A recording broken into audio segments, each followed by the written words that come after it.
Hello student, कैसे हैं? पढ़ाई कर रहे होंगे। तो myself doctor Arvind Pal, आपका अपना प्यारा सा चैनल फिजिक्स क्लासेस को लाइक एंड सब्सक्राइब कर दीजिए। एज वी नो दैट कि energy store in a capacitor is given as energy stored in a capacitor. क्या फार्मूला होता है energy store in a capacitor का? U इज इक्वल टू होता है हाफ सी बी स्क्वायर, या U is equal to half Q square over सी, या इसको change कर लेते हैं Q is equal to C V. ठीक है, देन इसे चेंज कर सकते हैं कि क्यू बी हो जाएगा, तो हो जाएगा हाफ क्यू बी। ठीक है, ये सी बी हो जाएगा और बी बचेगा। तो this is the formula of energy store in a capacitor. ठीक है, तो आज हम energy store in a capacitor सीखेंगे। अगर सीरीज में कॉम्बिनेशन हो तो नेट एनर्जी का क्या इफेक्ट पड़ता है, और पैरेलल कॉम्बिनेशन अगर कैपेसिटर का है तो नेट एनर्जी में क्या इफेक्ट पड़ता है। ठीक है, तो energy store in a capacitor in A parallel combination. ठीक है, energy stored in a capacitor in A series, parallel बाद में कर लेते हैं, सीरीज कॉम्बिनेशन। तो अगर सीरीज कॉम्बिनेशन है तो as we know that in series combination क्या चीज कांस्टेंट रहता है। मान लिया कि कोई एक प्लेट ए है, दूसरी प्लेट ए है, ये थर्ड प्लेट है। ठीक है, तो ये किस टाइप का कॉम्बिनेशन है? सीरीज है, पैरेलल है, this is the series combination. ठीक है, तो सीरीज कॉम्बिनेशन, तो इन सीरीज कॉम्बिनेशन क्या चीज कांस्टेंट रहती है? In series charge is constant, Q H constant. ठीक है, तो मान लिया हमारे पास थ्री कैपेसिटर हैं, ये मान लेते हैं हमारे पास थ्री कैपेसिटर हैं। ये C1 है, ये C2 है, ये C3। तो इस केस में कितने एनर्जी हो जाएगी? U इज इक्वल टू हो जाएगी half C B one square plus half C B two square. ये नहीं, आप इस चीज को लगाइए, U is equal to half Q square over C होता है, सी कांस्टेंट है और थ्री कैपेसिटर है, तो 1/2 क्यू स्क्वायर कांस्टेंट हुआ। हमारे पास कितने कैपेसिटर हैं? थ्री है, तो हो जाएगा 1/C1 plus 1/C2 plus 1/C। ठीक है, तो कितना हो जाएगा? U is equal to half Q square over C1 plus 1/2 Q square over C2 plus half Q square over C3। तो U इज इक्वल टू, इसे क्या लिख सकते हैं? U1 plus U2 plus U3। अगर और भी कैपेसिटर है देन हम एनर्जी को सम कर सकते हैं। ठीक है, ये तो हो गया सीरीज कॉम्बिनेशन। ठीक है, अगर पैरेलल कॉम्बिनेशन की बात करें तो in parallel combination, three capacitor parallel combination में, पैरेलल कॉम्बिनेशन में क्या चीज कांस्टेंट रहती है? Energy stored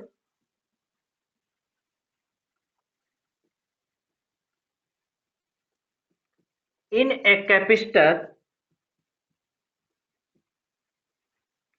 in parallel combination.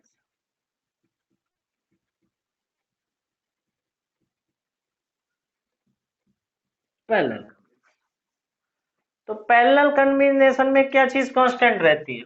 In parallel combination potential is constant. क्योंकि U इज इक्वल टू कितना होता है? U इज इक्वल टू, इस केस में लिख सकते हैं हाफ सी बी। तो कैपेसिटर तो हमारे पास थ्री है,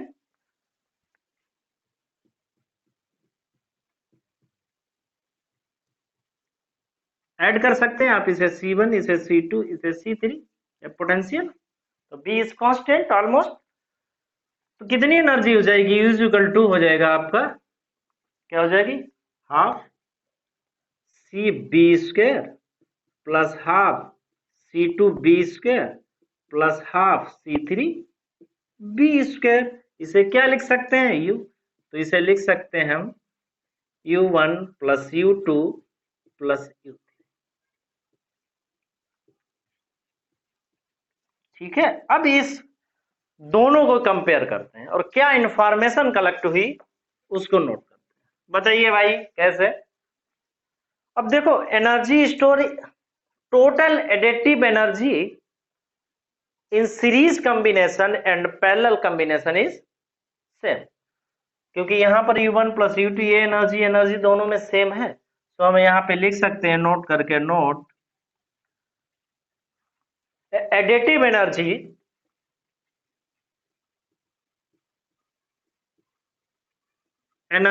इन किसमें, series and parallel combination, series and parallel, ठीक है, combination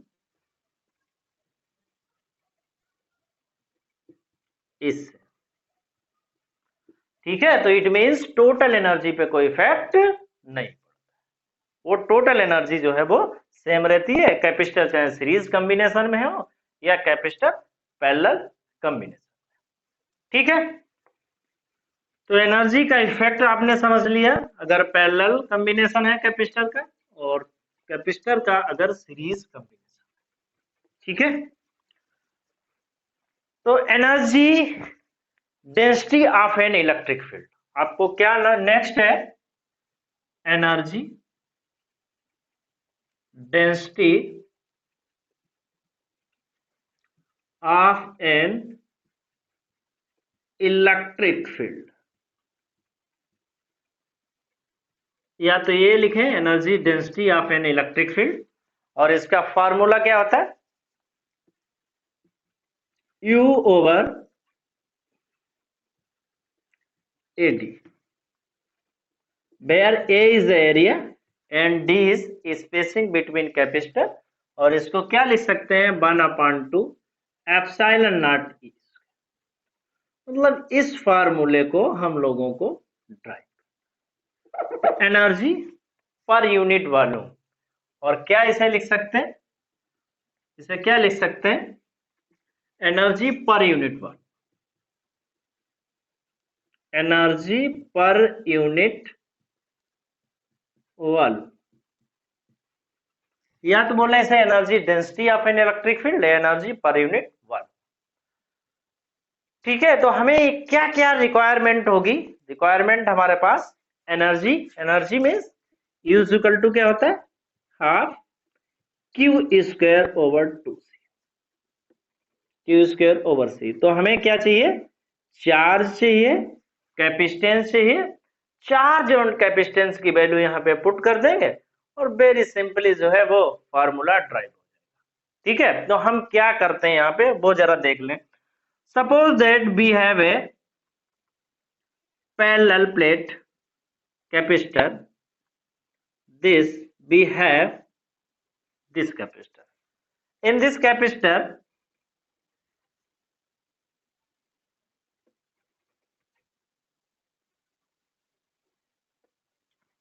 this is a plus q and this is minus q। तो इस पे दिखा दें, इस प्लेट पे प्लस चार्ज है और इस प्लेट पे उतना ही निगेटिव चार्ज है। तो काउंट कर लो 1 2 3 4 5 6 7, 1 2 3 4 5 6 7 8। तो एक पॉजिटिव चार्ज यहाँ बढ़ाना पड़ेगा। मान लिया इन दो प्लेटों की स्पेसिंग है वो d है। ठीक है भाई, सत्यनारायण की कथा चल रही है, स्पेसिंग है वो d है, इनका एरिया a है, a इज द एरिया, इसका भी एरिया जो है वो a है, a is d is spacing. Electric field की direction positive to negative, suppose that ये E1 है, और जो अप्लाइड इलेक्ट्रिक फील्ड है वो मान लेते हैं U2, दोनों की डायरेक्शन है वो क्या है, सेम है। ठीक है। Charge density, charge per unit area, suppose that sigma plus इस प्लेट की है और सिग्मा माइनस इस प्लेट की है। ठीक है। तो हमें एज बी नो, तो हमें क्या निकालना, पहले कैपेसिटेंस निकालना है। तो as we know the capacitance of parallel plate capacitor, the capacitance of a parallel plate capacitor is C is equal to epsilon naught A over D। तो ये तो C निकल गया, मतलब इस इक्वेशन में हम C की वैल्यू पुट कर देंगे। अब हमें इलेक्ट्रिक फील्ड पता करनी है। ठीक है। इलेक्ट्रिक फील्ड की क्या वैल्यू हो जाएगी, इलेक्ट्रिक फील्ड बिटवीन द, किसमें किसमें निकालनी है, इलेक्ट्रिक फील्ड, फील्ड कहाँ इलेक्ट्रिक फील्ड चाहिए, इन बिटवीन द प्लेट चाहिए, यहां पे, यहां कहीं पॉइंट पे चाहिए electric field in between the plate. कितनी होती है भैया, E इज इक्वल टू कितना होता है, सिग्मा अपान एप्सिलॉन नॉट। और चूंकि सिग्मा इज इक्वल टू कितना होता है, Q ओवर, तो यहां पे वैल्यू पुट कर सकते हैं। तो सिग्मा, तो E इज इक्वल टू कितना हो जाएगा, Q over A epsilon not. तो यहां से Q इज इक्वल टू कितना हो जाएगा, A epsilon not.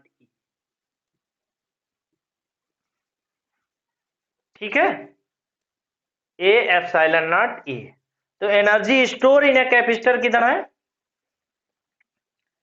Energy store in a capacitor, क्या फार्मूला था, U is equal to half Q square over C। तो 1/2 Q की वैल्यू कितनी हो जाएगी, ए स्क्वायर है तो हो जाएगा A square epsilon naught square E square. ठीक है। और C की वैल्यू कितनी हो जाएगी, epsilon naught A over D। तो भैया जो कैंसिल हो जाएगा, एक कैंसिल हो जाएगा, ये से एक कैंसिल हो जाएगा, तो वैल्यू हमारे पास कितनी आ जाएगी,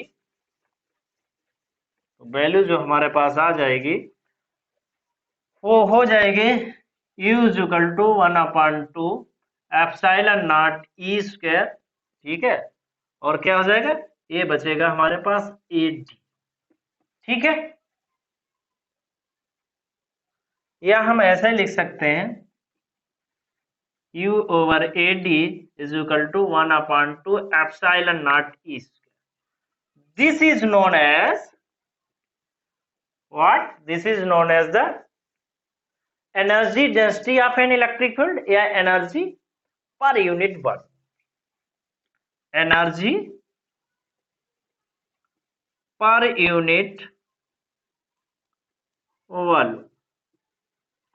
ठीक है। तो आई होप समझ में आ गया होगा कैसे डेरिवेशन करते। ठीक है। अच्छा, तो एनर्जी डेंसिटी या एनर्जी पर यूनिट वॉल्यूम, इस पे न्यूमेरिकल भी आते हैं और देखते हैं वो न्यूमेरिकल सॉल्व करेंगे। अब नया टॉपिक लेते हैं, नया टॉपिक है रीडिस्ट्रीब्यूशन ऑफ चार्ज।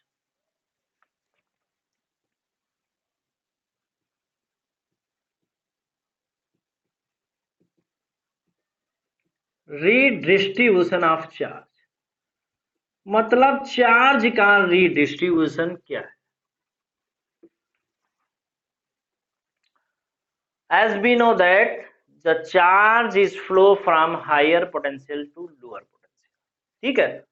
तो हमने मान लिया दो हमारे पास स्पेयर है, जो भी मानना चाहो आप मान लो, दो स्पेयर यहाँ पे मान लेते हैं कि वी हैव टू स्पेयर। एक तो ये मान लेते हैं, ये कोई स्टैंड है और इस पे ये कोई दूसरा है। तो देखने से पता चल रहा है कि इसका पोटेंशियल हाई है और इसका पोटेंशियल लो। ठीक है, मान लिया इस पे भी पॉजिटिव टर्मिनल, ये भी पॉजिटिव चार्ज, इस पे भी पॉजिटिव चार्ज।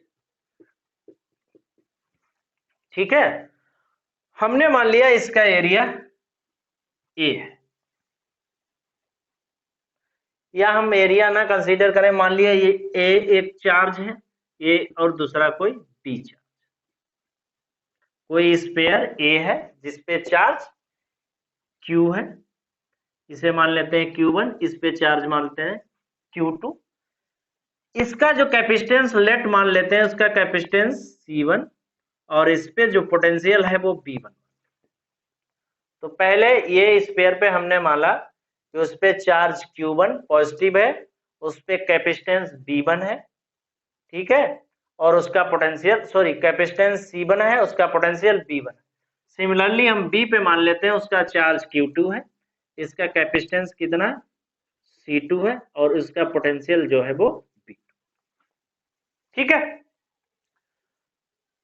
तो हम निकाल सकते हैं कुछ चीजें कि नहीं निकाल सकते हैं? क्या निकाल सकते हैं? Then as we know that Q1 is equal to क्या होता है C1 B1, तो ये Q1 के ऊपर चार्ज पता चल जाएगा, and Q2 is equal to हो जाएगा C2 B2। ठीक है, अब चार्ज का कह रहे हैं कि रीडिस्ट्रीब्यूशन कर रहे हैं। अगर अब चार्ज का रीडिस्ट्रीब्यूशन कर रहे हैं, इट मींस हम इनके बीच में क्या कर रहे हैं, एक वायर को अटैच कर रहे हैं। ठीक है, क्या किया हमने, सेम फंडामेंटल सेम चीज यहां पे अप्लाई कर लिया, और अब हमने एक वायर जिसकी थिकनेस है वो ऑलमोस्ट नेग्लिजिबल है। कैसा है? ऑलमोस्ट नेग्लिजिबल, ये वायर है और थिकनेस कैसी है, नेग्लिजिबल।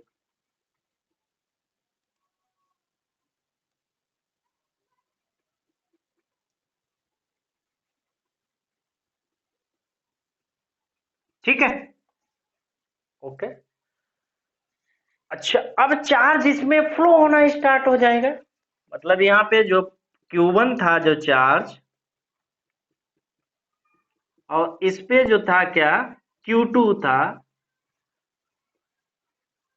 ये Q1, ये आपका Q2, ये C1, ये C2 था आपका, ये B2, और ये क्या था C1, ये आपका B। अब जैसे आपने इसको वायर से अटैच किया तो क्या करेगा, एक पोटेंशियल फ्लो होना स्टार्ट हो जाएगा। पोटेंशियल मतलब चार्ज फ्लो होना स्टार्ट हो जाएगा, और चार्ज जब तक फ्लो होगा जब तक पोटेंशियल दोनों का सेम ना हो।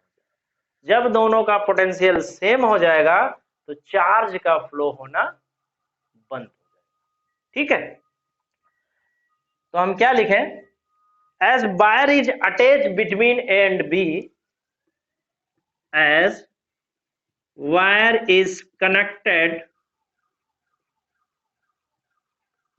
between A and B, A और B जो हमारे पास स्पेयर है उनको क्या करते हैं, वायर से कनेक्ट करते हैं, तो charge start to flow. Net charge change नहीं होगा, कैपेसिटेंस नेट चेंज नहीं होगा भाई, यहां से वो फ्लो होके यहां आ जाएगा, नेट वैल्यू चेंज नहीं होगी। As wire is connected between and A and B, charge start flowing from A to B, और कब तक फ्लो होगा, A to B, until and unless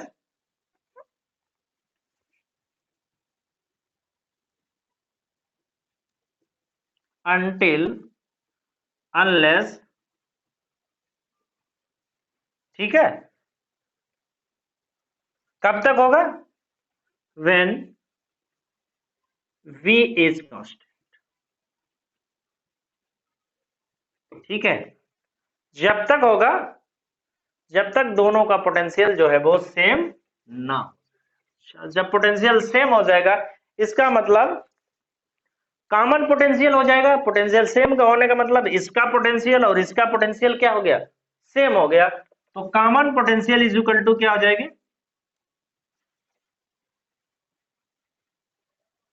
common potential is equal to, बताओ भाई, common potential is equal to total charge,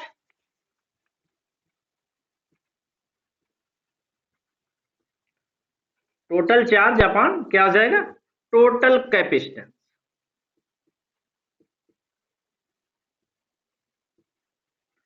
अब मान लेते हैं उनका कॉमन पोटेंशियल है वो बी हो जाता है, इसको मान ले व्हेन बी इज कांस्टेंट, जो पोटेंशियल है वो क्या हो जाता है, बी हो जाता है। टोटल चार्ज कितना, Q1 प्लस Q2, और कैपेसिटेंस कितना हो जाएगा, C1 प्लस। Q1 की वैल्यू कितनी है हमारे पास, यहां पे डाल देते हैं Q1 की, इक्वल टू हो जाएगा C1 B1 plus C2 B2 अपान C1 प्लस।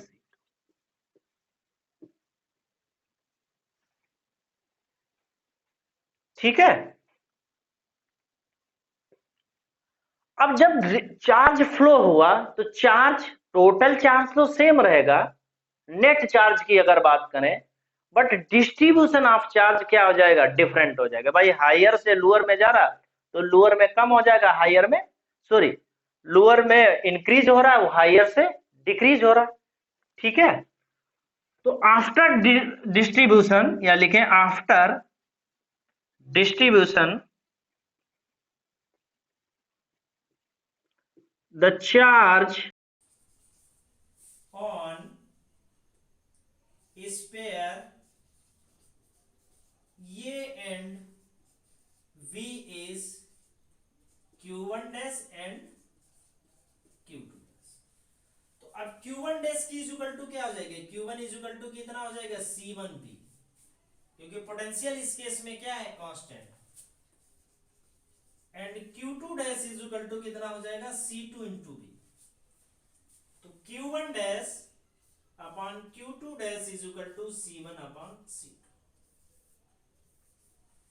क्योंकि पोटेंशियल B से B कैंसिल हो जाएगा, C1 अपॉन C2 बचेगा।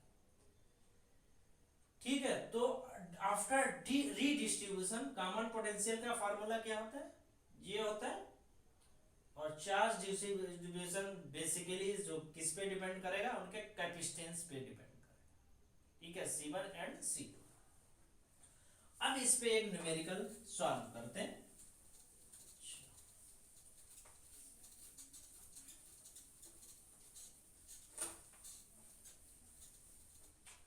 चलिए भाई, ये क्वेश्चन है,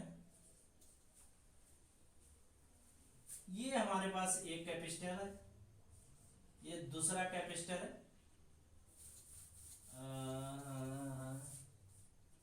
एक कैपेसिटर है, दूसरा ये कैपेसिटर है।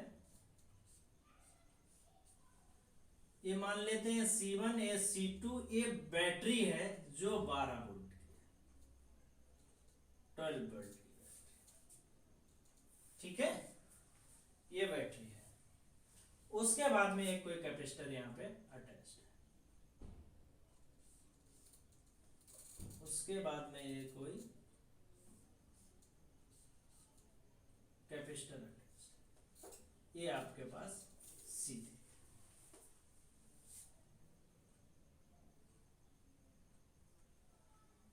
C1 C2 C3 है 6 माइक्रोफैरड, पोटेंशियल हमारे पास है 12। कैलकुलेट द नेट कैपेसिटेंस, क्या निकालना है, नेट कैपेसिटेंस।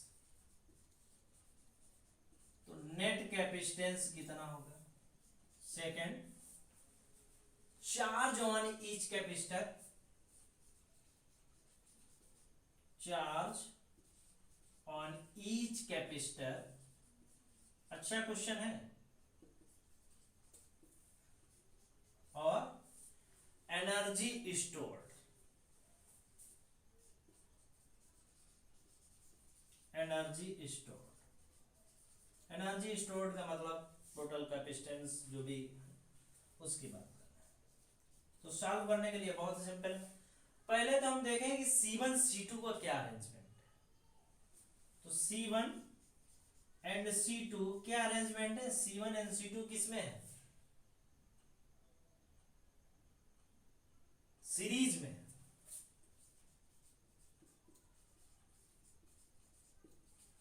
तो C इक्विवेलेंट इसका कितना हो जाएगा, C इक्विवेलेंट हो जाएगा 1/C1 प्लस 1/C2। तो 1/C1 की वैल्यू कितनी है 1/6 प्लस 1/6, तो हो जाएगा 2/6, ये हो जाएगा 1/3। तो 1/C इक्विवेलेंट कितना हो जाएगा आपका 3 micro.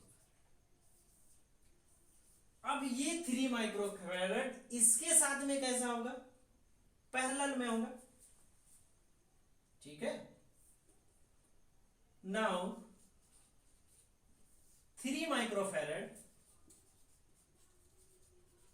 And 6 microfarad are in किसमें, पैरेलल। सो C इक्विवेलेंट इस केस में कितना हो जाएगा, C इक्विवेलेंट डैश मान लेते हैं, तो हो जाएगा C इक्विवेलेंट प्लस C3। और C इक्विवेलेंट की वैल्यू हम लोगों ने 3 प्लस 6 इज इक्वल टू हो जाएगा 9 माइक्रोफैरड। तो ये तो हो जाएगा नेट कैपेसिटेंस। नेट कैपेसिटेंस कितना हो गया, कितना हो गया 9 माइक्रोफैरड। नेट की वैल्यू निकाल ली। सेकेंड वाला पार्ट इसका देखते हैं। सेकेंड पार्ट में क्या कह रहा है कि चार्ज ऑन ईच कैपेसिटर। तो चार्ज कितना हो जाएगा भाई इस केस में, Q इज इक्वल टू कितना होता है C इंटू बी। चार्ज है, चार्ज ऑन ईच कैपेसिटर, तो कितना हो जाएगा Q1 इज इक्वल टू कितना हो जाएगा, और ये मान लेते हैं Q1 is equal to Q2। मान लीजिए इस कैपेसिटर पे Q1 कितना हो जाएगा C इंटू बी। C की वैल्यू कितनी है, दोनों पे सेम है, 6 पोटेंशियल कितना है, ये हो जाएगी आपका 72। ये तो आपका पोटेंशियल हो गया किस पे, Q1 एंड Q2 पे, ठीक है। मतलब इस पे इनकी बात कर रहे हैं। कैपेसिटर चार्ज ऑन किस पे, C3 is Q is equal to CB, और हो जाएगा C3 मीन्स 6, और यहां पे पोटेंशियल कितना है,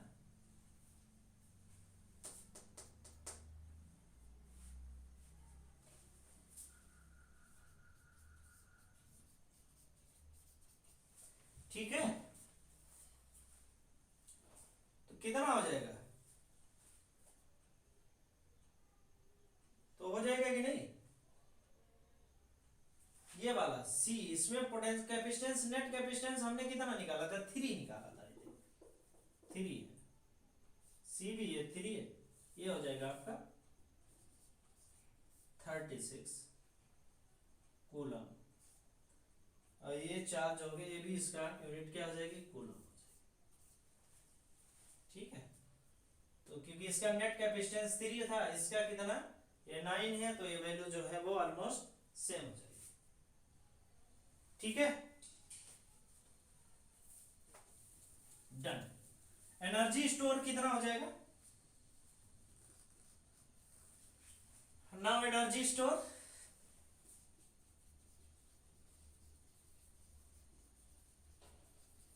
यूज इक्वल टू कितना होता है हाफ CV²।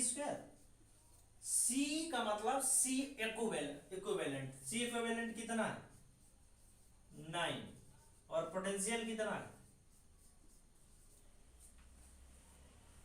ठीक है, ये कितना होगा 6, तो हो जाएगा 9 इंटू 72,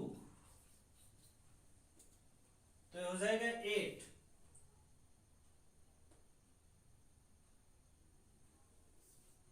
648 इंटू 10 की पावर -6 जूल।